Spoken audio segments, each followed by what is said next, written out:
물은 100도가 넘어야 끓기 시작합니다. 99도에서 아무리 기다려도 끓지 않습니다. 101번을 쳐야 깨질 바위가 100번 치고 포기했다면 그 바위는 깨트릴 수가 없습니다. 여러분, 대나무 중에 최고로 치는 모죽이라는 게 있습니다. 모죽은 씨를 뿌린 후 5년 동안 아무리 물을 주고 가꿔도 싹이 나질 않는데요. 그런데 5년쯤 지나서 이제 죽순이 올라온답니다. 죽순이 보이는 시간부터 하루에 7, 80cm가 되는데 하루에 자라는 게, 그리고 30m까지 자라게 된답니다. 왜 5년 동안 죽순도 나지 않았을까? 이를 조사해 봤더니 대나무의 뿌리가 수십 미터 땅속으로 뻗어가는 시간이 5년이 걸리더래요. 그리고 그 대나무가, 모죽이란 대나무가 하루에 7, 80cm가 자라고 30m까지 자랄 수 있대요. 그걸 버티기 위해 5년 동안 땅속에서 뿌리를 내리고 있다는 겁니다. 그렇습니다. 여러분, 곡식이 빨리 자라지 않는다고 그걸 조금씩 잡아 뽑아서 되는 게 아니에요. 때를 기다려야 되는 거예요. 이 때를 우리는 임계점이라고 하는 겁니다. 성경에도 임계점이 있습니다. 하나님이 정한 때가 있습니다. 하나님이 정하신 시간표가 있습니다. 하나님이 정하신 시간까지 우리는 인내를 해야 됩니다. 하박국 선지자가 몹시 낙심을 했습니다. 기도를 하면 될 줄 알고 기도해도 응답이 없고, 이방인들이 조롱을 하면서 아수르 사람들이 막시 낚시를 던져 코를 끼듯이 하나님 백성들을 괴롭히는 거예요. 하나님은 왜 우리 기도를 들어주지 않을까? 하나님은 우리를 버렸는가? 라고 알고 있을 때 하나님은 하박국 2장 3절에 이런 말씀을 주셨어요. 이 묵시는 정한 때가 있다. 그 종말이 속히 이르겠고 결코 거짓되지 아니하리라. 비록 더딜지라도 기다리라. 지체되지 않고 반드시 응하리라. 이 더디다는 것은 우리 편에서 더딘 것이지 하나님의 때가 아니라는 거예요. 기다리라, 반드시 이루어진다는 거예요. 하나님의 시간에 도달할 때까지 기다려야 합니다. 여러분, 무엇이 잘 안 된다고 절망하거나 조급해하지 말아야 합니다. 하나님이 정하신 임계점이 있습니다.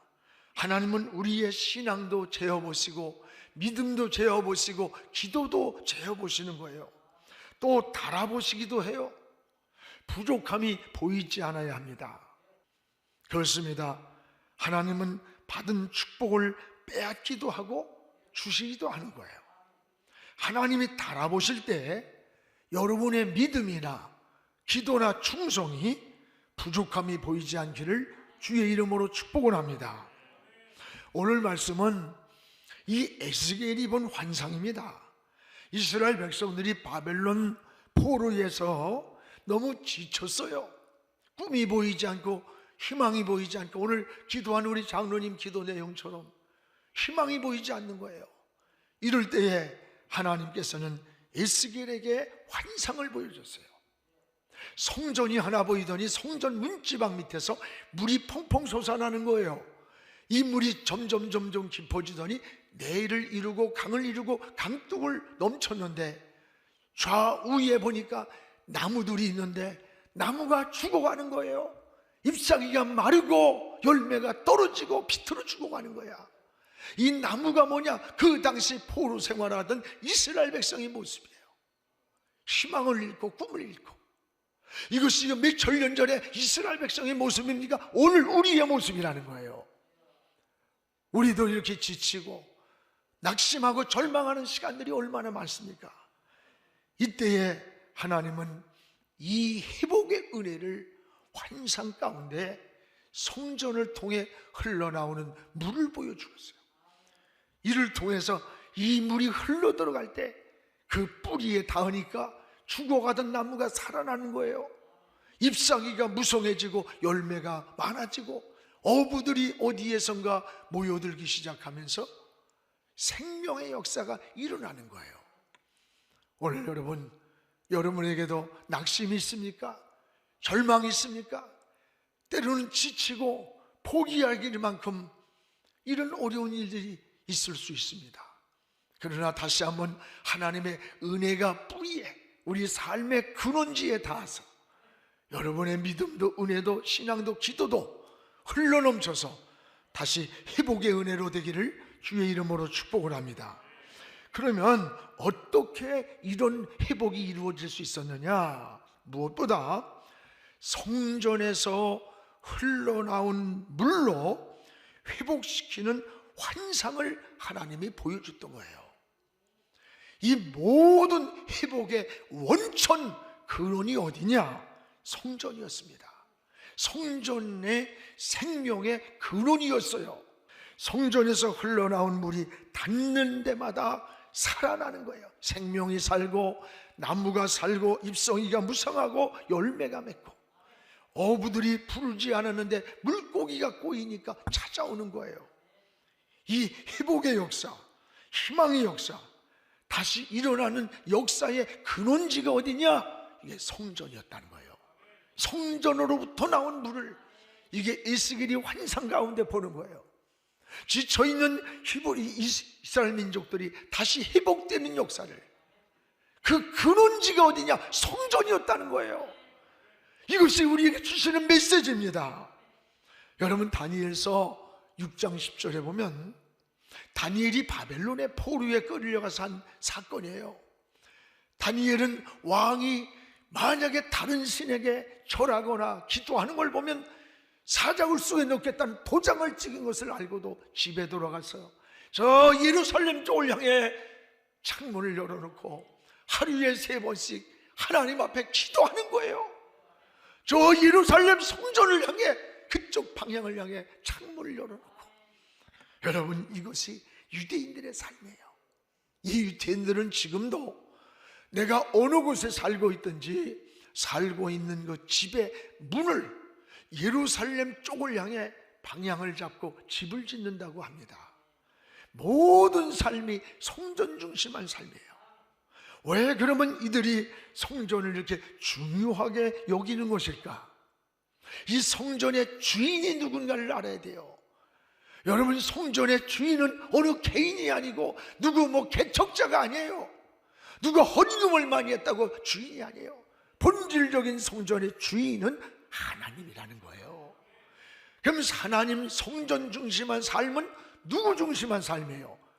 하나님 중심한 삶을 우리가 살아가는 거예요. 그렇습니다. 오늘 여러분, 성전으로부터 흘러나온 이 생명이 살리는 것처럼 여러분의 삶이 성전 중심한 삶이 되기를 주님의 이름으로 축복을 합니다. 사는 성도에게는 3가지의 성전이 늘 있어야 돼요. 하나는 우리 마음의 성전이 있어야 합니다. 여러분, 우리 마음에 하나님이 계시고 성령이 계시고 우리 주님이 계셔야 돼요. 이럴 때에 우리 마음의 성전이 이루어집니다. 그 마음에 기쁨이 생기고 평안이 생기고 소망이 넘치게 되는 거예요. 또 하나는 천상의 성전이 있어야 돼요. 이 천상은요, 주님과 영원히 함께 사는 천국입니다. 계시록 21장 4절에 보면 이런 말씀이 있어요. 모든 눈물을 그 눈에서 닦아주시니 다시는 사망이 없고 애통하는 것이나 곡하는 것이나 아픈 것이 다시 있지 아니하리니 처음 것들이 다 지나갔습니다. 저는 장례식 때 이 성경 말씀을 읽어요. 때로는 이 땅에 산 동안 아팠고 힘들었고 지쳤고 실패하고, 그러나 이제는 다시 눈물도 없고 이별도 없고 슬픔도 없고 아픔도 없는 저 영원한 곳, 주님과 함께 사는 곳, 그곳이 어디입니까? 천상의 성전이에요. 사랑하는 여러분, 우리는 이렇게 성전에서 살다가 성전으로 가는 거예요. 주님이 영원히 주님과 함께 사는 천상의 성전이 있는 거예요. 또 하나는 유형 성전이 있어요. 오늘 우리가 예배드리는 이 교회입니다. 마태복음 16장 18절에 주님은 이렇게 말씀합니다. 내가 이 반석 위에 내 교회를 세우겠다. 음부의 권세가 넘나들지 못하고 이기지 못하게 내가 보호한다. 여러분, 교회를, 내 교회, 주님은 내 교회라 그랬어요. 내 교회. 이 교회가 주님의 몸입니다. 여러분, 음부의 어둠의 권세가 주님 품 안에, 주님의 전에 이기지 못하게 주님이 보호한다는 약속이에요. 사랑하는 여러분, 마음에 우리는 하나님을 모시고 살다가 저 하늘나라 가기까지 여러분, 이 땅에 유용이라는 이 교회라는 성전에서 예배를 드리고 하나님 사랑을 나누고 양육을 받고 말씀을 먹고 또 제자를 양육하고 성례전, 우리가 1년 동안 성찬예식, 주님 오실 때까지 떡을 떼며 여러분 성찬예식을 나누고, 이게 성전에서 이루어지는 거예요. 이런 은혜를 나누면서 영혼을 구원하는 방주가 유용 성전입니다. 우리는 성전 중심한 삶을 살아야 합니다. 성전 중심한 예배를 회복해야 돼요. 뭐 지금 유튜브로 앉아서 여러분이 뭐 설교만 듣고 예배의 형태만 갖췄다고 되는 게 아니에요. 부득불 이런 상황에서만 공유할 수 있지. 할 수 있으면 달려나와서 함께 찬양하고 함께 기도하고 함께 성찬 예식을 갖고 함께 교제하면서 여러분, 성전 중심한 예배가 우리 영혼을 살리는 겁니다. 방법이 없어요. 성도는 사무의 일체의 하나님을 모시고 살다가 저 천상의 성전으로 가는 거예요. 오늘 성전에서 흘러나온 물이 이스라엘에 지치고 희망을 잃은 이들을 회복시키는 은혜를 보았던 거예요. 오늘 여러분도 성전 중심한 삶, 하나님 중심한 삶으로 여러분의 은혜가 다시 생명이 회복되기를 주의 이름으로 축복을 합니다. 그러면 우리는 어떻게 성도는 살아가야 되느냐? 하나님이 원하시는 이 임계점이라는 게 있어요. 이 임계점을 넘어야 됩니다. 이 3절에서 5절에 보면 오늘 말씀에 이스라엘 백성들이 성전을 통해서 회복이 되는 환상을 보여줬어요. 에스겔에게 환상 가운데 성전 문지방 밑에서 물이 펑펑 솟아나는 거예요. 이 물이 점점 깊어서 내를 이루고 강을 이룹니다. 그때 에스겔아, 이 물에 들어가 봐라. 에스겔이 옷을 벗고 들어가 보니까 발목에 차는 거예요. 이렇게 재보더니 부족하다. 다시 측량하더니 두 번째 들어가니까 무릎에, 또 측량하고 다시 세 번째 하니까 허리, 그것도 부족하다. 네 번째 들어갈 때 그 물이 가득하여 헤엄할 물이요, 사람이 건너지 못할 장이란 강이 되었다는 거예요. 흘러 넘쳤다는 거예요. 그렇습니다. 하나님은 오늘도 우리의 신앙의 깊이를 재보고 있다는 걸 알아야 돼요. 네 번씩 다시란 말은 하나님이 원하는 분량에 이르지 못했다는 거예요. 네 번째 차고 넘칠 때, 창일할 때, 그게 바로 임계점이에요. 하나님이 원하는 지점이에요. 오늘 우리의 신앙의 깊이를 이렇게 재어보십니다. 그리고 하나님이 원하시는 임계점이 있음을 알아야 됩니다. 여러분, 믿음도 하나님이 원하시는 임계점이 있습니다. 아브라함에게 이삭을 드리라고 할 때에 3일 길을 가면서도 하나님은 침묵하는 거예요. 중간쯤에서 위로로 해주면 얼마나 좋겠어. 마지막 모리아 산에 자식을 결박을 해서 칼을 들고, 왜 드린지 이유도 몰라. 때는 여러분이 성령이 감동할 때 왜 해야 될지 환경이나 조건을 보면 도저히 할 수 없는 환경임에도 불구하고 그럴 때가 있잖아요. 아브라함은 왜 이삭을 드리는지 알 수가 없어요. 그러나 하나님의 명령이기 때문에 그 말씀을 믿고 순종하는 거예요. 마지막 칼을 들 때까지 침묵하시던 하나님이 이삭을 잡으려는 순간 주님의 음성이 들려온 거예요. 그게 창세기 22장 12절 아닙니까? 사자가 나타나서 아브라함아, 네 손에 이 아이에게 손을 대지 마라. 아무 일도 하지 마라. 네가 내 아들 독자라도 내게 아끼지 아니하였으니 내가 이제야 내가 하나님을 경외하는 것을 알았다. 저는 이제야라는 말씀에 주목해야 됩니다. 여러분, 우리가 말로 주여 주여 믿습니다, 사랑합니다, 그게 아니에요. 그 사랑한다는 고백이, 믿는다는 고백이 아브라함의 행동으로 옮겨지는 지점에서 하나님은 이제야라고 인정했습니다. 원래 이제야라는 말씀이 임계점이에요. 하나님이 원하는 데예요. 내 독자라도 내게 드릴 수 있었던. 여러분, 이 말씀이 하나님이 원하신 믿음과 순종의 임계점이 이제야라는 거예요. 하나님은 여러분의 믿음도 달아보는 거예요. 충성도 달아보고 여러분 신앙도 달아보고 재본다는 걸 알아야 됩니다. 뿐만 아니라 기도도 하나님은 임계점이 있음을 알아야 돼요. 다니엘서 10장 12절에서 14절에 보면요, 다니엘이 말세의 비밀을 깨닫기 위해서 하나님 앞에 금식을 하는 거야. 한 주간, 두 주간, 세 주간이 됐을 때 하나님의 미가엘 천사가 응답의 항아리를 가지고 나타난 거예요. 그리고 하는 말이, 다니엘아, 내가 기도하기로 작정하던 첫날 저 하나님은 이미 응답했다. 그런데 그 응답을 가지고 오는 동안에 사단이가, 바사군이 길을 막아서 20하루가 걸렸다는 거예요. 여러분, 응답은 첫날 받았어요. 그러나 다니엘이 누리는 시간은 20하루입니다. 이게 뭡니까? 응답을 받은 것과 누리는 것은 다른 거예요. 에서는 장자의 복을 받았습니다. 그러나 복을 누리지는 못했어요. 여러분, 응답을 받았습니까? 누리기를 바랍니다. 예수 믿는 사람은 하나님 자녀의 복을 받은 거예요. 그 복을 누리는 충성과 헌신과 봉사의 삶을 살아야 되는 겁니다. 누려야 되는 거예요. 누려야. 오늘 기도도 마찬가지입니다. 응답을 받는 것과 누리는 건 다른 거예요. 사람들은 기도의 응답에 대해서 매우 답답해하는 거예요. 왜 목사님이 1년, 2년 기도했는데도 응답이 없어요?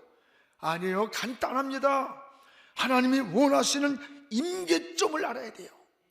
임계점까지 기도가 흘러 넘칠 때 응답을 누리게 되는 겁니다. 지금 우리가 드리는 기도의 분량이 하나님 보시기에 몇 프로가 부족한지 저도 여러분도 모릅니다. 하나님이 재어보고 달아보고 분량이 찰 때 그것이 응답을 누리기 시작하는 거예요. 그래서 우리는 하나님의 약속을 믿어야 되고 그 약속을 붙잡고 구하는 겁니다. 찾는 겁니다. 끝까지 두드리는 겁니다. 여러분이 1년 기도했다고 남편이 돌아오지 않고 자식이 돌아오지 않고 어떤 뜻이 이루어지지 않았다고 포기하거나 낙심하거나 절망하지 않기를 바랍니다. 우리는 모르지만 하나님이 원하는 분량이 있어요. 하나님이 원하시고 있는 시간표가 있어요. 하나님의 때가 있어요. 그 분량에 발목에서 무릎으로 허리로 차오를 때 다시라고 하는 것이 오늘 우리에게 들려오는 주의 음성이 되기를 주의 이름으로 축원합니다. 오늘 기도에도 포기하지 않는 인내가 필요해요. 여러분, 분명한 사실은 가장 좋은 때 가장 좋은 방법으로 반드시 우리의 기도를 응답한다는 것을 믿으시기를 축원합니다. 또 하나는 충성도, 하나님이 원하시는 임계점이 있습니다. 여러분, 충성을 눈가림으로 하지 마세요. 하나님은 여러분 다 알고 보고 듣고 계시는 거예요. 여러분, 헌금도 정직하게 해. 11조국을 띄워먹고. 그렇지만 우리 성도들 지금요, 자기 지파로도 11조하고요 철저합니다. 어렵기 때문에 더 믿음으로 살아요. 믿음으로 하나님께 나가요. 간증을 해요. 저도 깜짝깜짝 놀래요. 여러분, 우리가 하나님은 안 보는 것 같지만 보고 있고 모르는 것 같지만 다 알고 있고 침묵하는 것 같지만 하나님은 행동하는 거예요. 움직이고 있고 그 손과 발이 나타나는 겁니다. 사랑하는 여러분, 중심으로 하세요. 중심. 일한 대로 갚아주시는 거예요. 봉사를 하든 헌신을 하든 충성을 하든 하나님 앞에서 중심으로 하시기를 바랍니다. 하나님이 재어보실 때, 우리의 달아보실 때 부족이 보이지 않아야 돼요. 이게 바로 임계점이라는 거예요. 오늘 하나님의 신앙을, 믿음을, 기도를 하나님이 원하시는 임계점까지 여러분이 다 이루기를 주의 이름으로 축복합니다. 또 하나, 임계점을 넘을 때 나타난 세 가지의 축복을 보세요. 놀라운 은혜입니다. 하나는 9절에 생명이 살아났습니다. 우리 9절을 한번 같이 읽어보겠습니다. 이 강물이 이르는 곳마다 번성하는 모든 생물이 살고 또 고기가 심히 많으리니 이 물이 흘러들어가므로 바닷물이 되살아나겠고 이 강이 이르는 각처의 모든 것이 살 것이다. 성전에서 흘러나온 물이 닿는 시간부터 살아나는 거예요. 살아나는 거, 생명이 사는 거예요. 고기가 사는 거예요. 나무가 사는 거예요. 사는 생명운동이 일어났던 거예요. 그렇습니다. 여러분, 신앙의 본질이 뭡니까? 생명입니다. 생명이 살아나야 합니다. 생명운동이 일어나야 되는 거예요. 우리 백석교단의 신학의 정체성이 뭔지 알아요? 개혁주의 생명운동이야. 생명운동. 생명이 살아야 한다는 거예요. 생명을 살리자는 겁니다. 어디에서? 성전에서 흘러오는 물이 닿을 때 생명이 살아났어요. 여러분, 생명이 살아나기를 주의 이름으로 축원합니다. 또 하나는 10절에 어부들이 찾아오는 거예요. 이 성전에서 흘러나온 물이 강둑을 넘을 때 어부들이 찾아오는 거예요. 여러분, 바싹 말라있던 곳에 물이 차니까 고기가 많아져. 각종 고기가 바다에 많아졌다. 그러니까 부르지도 않았는데 어부들이 찾아온 거예요. 어부들이 찾아온 거예요. 무슨 말입니까? 여러분이 성공을 하면 사람들이 모여옵니다. 여러분, 인사하는 사람도 많고 찾는 사람도 많은 거예요. 여러분, 반면에 여러분이 인생을 실패하고 무너져 보세요. 이웃도 떠나고 친구도 떠나고요, 하물며 형제들까지도 다 떠난다는 거예요. 우리가 그러나 이것이 세상이에요. 세상은 냉정합니다. 상대적이에요. 내가 줘야 저들도 주는 거예요. 내게 얻을 것이 있어야 모여든다는 거예요. 고기가 있으니까 어부가 모여드는 거예요. 오늘 여러분, 그러나 우리가 실패할 때에도, 병들었을 때에도 여러분, 우리 곁을 떠나지 않고 항상 우리와 함께 계시는 분이 계십니다. 누굴까요? 바로 우리 주님이십니다. 우리 주님은 우리가 실패할 때에도, 병들 때에도, 낙심하고 외로울 때에도 떠나지 않고 우리 곁에 와 계시는 거예요. 그래서 여러분, 주님과 변함없이 항상 주님 곁에, 우리 곁에 계세요. 여러분, 그러기에 주님과 동행하시기 바랍니다. 이것이 진정한 인생의 성공자라는 것을 깨닫기를 바랍니다. 그리스도인은 좋은 직장을 찾아다니는 것만이 능사가 아니에요. 여러분이 직장에 들어가니까 안 되던 회사가 일어나야 돼. 여러분, 그리스도인은 축복의 땅을 찾아 헤매는 게 아니에요.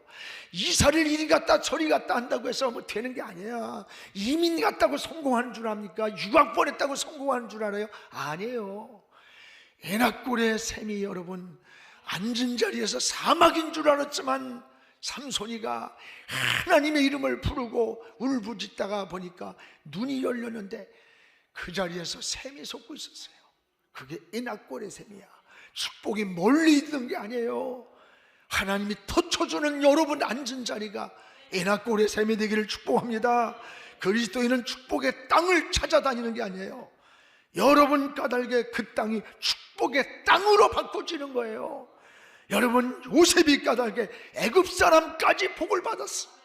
아브라함 까닭에 다른 사람이 복을 받은 거예요. 또 하나 12절에 달마다 이 물이 타니까 열매가 맺어졌다는 겁니다. 나무가 물가에 서 있기만 하면 좋은 열매 맺는 거예요.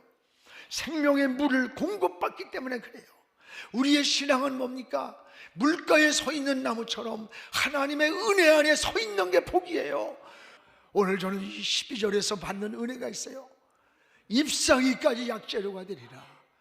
여러분, 잎사귀는 한 번 났다가 열매를 위해서 존재하는 것 같지만 쓸모없는 줄 알았는데 이것까지 약재료가 된다? 이게 무슨 말씀입니까? 여러분이 살면서 지난날 실패하고 괴롭고 낙심하고 병들고 여러 가지 억울하고 상처난 모든 일들이 있을지라도 하나님의 은혜 안에 접하고 보니까 그것까지도 간증거리가 된다는 거예요. 약재료가 된다는 겁니다.